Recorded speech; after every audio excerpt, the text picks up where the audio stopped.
WrestleMania weekend is in the books, and here is what went down for WrestleMania 42, Night 2. Night 2 opens up with John Cena coming to the ring and changing the set from orange to blue. Good stuff. The evening kicks off with Obafemi versus Brock Lesnar.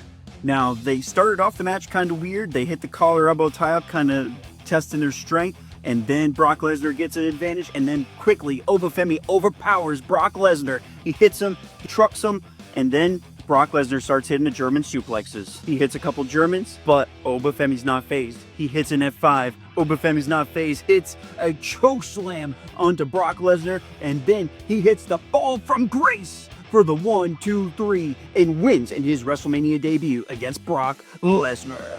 Then, after the match, as Obafemi is celebrating on the ramp, the camera cuts over to Brock Lesnar. He's sitting in the middle of the ring. Looks like he's fighting back tears.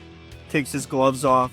Takes his boots off, gives a hug to Paul Heyman as the crowd is saying, "Thank you, Brock." And it looks like this is the last time that we're going to see Brock Lesnar in a WWE reign. The second match of the evening was the 6-man ladder match for the Intercontinental Championship, involving Penta, Rey Mysterio, Dragon Lee, Javon Evans, Rusev, JD McDonough. Now, this match was pretty wild, hectic, chaotic, and they did a lot of cool spots in this match, but there's a few that I would like to highlight here, and it was the senton to the outside of the ring from, I think it's actually called the West Coast Pop, but that's what Rey Mysterio did to Rusev through a ladder that was on the outside. Javon Evans hits an OG cutter to Rusev while Rusev's on the ladder, and he jumps from the top rope over to hit it. And then a Mexican destroyer from Penta to JD McDonough onto a bridge ladder while they're on the ladder. It was absolutely insane, but still Intercontinental Champion. Penta gets the win. The third match of the evening was Sami Zayn versus Trick Williams with Lil Yachty by his side. Now, this was a great, fun, fast-paced match where Trick Williams does get the win after hitting the trick shot. After Sami Zayn tries to hit a haluva kick, he comes running at him. Trick Williams comes the other way, hits the trick shot for the 1, 2, 3, and your new United States champion. Whoop that, Trick Williams. The fourth match of the evening was the Demon, Finn Balor, versus Dominic Mysterio. The Demon could not be beat tonight. He was absolutely unstoppable. Looked like just an absolute juggernaut at points during the match, kicking out of the Three Amigos into the Frog Splash and the 619 into the Frog Splash. He kicked out at 1 even after the 619 to the Frog Splash. He just looked absolutely unstoppable. And at the end of the match, to close it out, he puts Dominic Mysterio onto a table, hits the coup de grace through the table, and gets the 1, 2, 3. Your fifth match of the evening was Rhea Ripley versus Jade Cargill for the WWE Women's Championship. Now, this was a big woman powerhouse style match where there was heavy hitting, big boots, just power slams, absolute power moves throughout the entire match. Now, towards the end of the match here, we did get Mia Yim / Michin and B-Fab coming out to Jade Cargill's aid.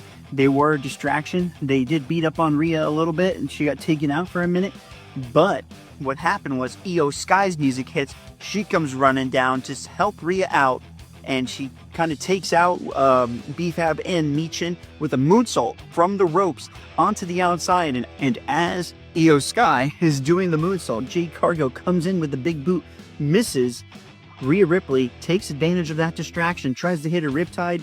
Jade comes out, hits a big boot, goes for the Jaded, but Rhea Ripley reverses the Jaded into a riptide, and your new WWE Women's Champion, Rhea Ripley. After the women's WWE title match, John Cena comes out to talk about the attendance. There was 55,000 some odd people in attendance for Sunday night, and over 105,000 people for the total weekend at Allegiant Stadium. The Miz and Kit Wilson come out to the ring to interrupt John Cena during this announcement. All this kind of crap, but Danhausen interrupts, and he comes out to the ring with his minions, and they beat up on Kit Wilson, stomp him out, and he goes and buggers off to the crowd. And then Danhausen beats up The Miz and hits the 5-knuckle shuffle onto The Miz. It was a great little comedy segment there in the middle of the show. Awesome. I enjoyed it. Now it's time for your main event. Roman Reigns versus CM Punk for the World Heavyweight Championship. This match lived up to the hype for me. I actually thought that this was an amazing match. They fought outside, they fought in the ring. Punk got bloodied up. Roman got put through a table on the outside. It was absolute chaos. Loved it. Fun match. And towards the end of the match here, like I said, CM Punk goes onto the top rope, hits an elbow drop onto the announce table where Roman's laying there. At some points, even you could hear the crowds chanting "Fight Forever," and this is awesome throughout the match. It was absolute fun to watch even here at home. Now, the end of the match, CM Punk hits a GTS on Roman Reigns, and Roman kind of stumbles back and then hits the rope and falls onto Punk to go hit a second one, but he slips off and Roman Reigns hits a spear, and they're kind of getting up, but you can definitely tell that CM Punk is not all the way with it. Roman Reigns notices this, and he goes for a super spear, similar to Braun Breaker's, where he runs to one side, he comes back, and he saws Punk in half. And then he goes for the pin and gets the 1, 2, 3 and puts your ones to the sky, because our tribal chief, your tribal chief, my tribal chief, is the new World Heavyweight Champion. WrestleMania 42 from Las Vegas has come to a close. I enjoyed it. Now let me know what you guys thought in the comments below. I'll be back again for the Raw after WrestleMania. I'll see you then. Peace.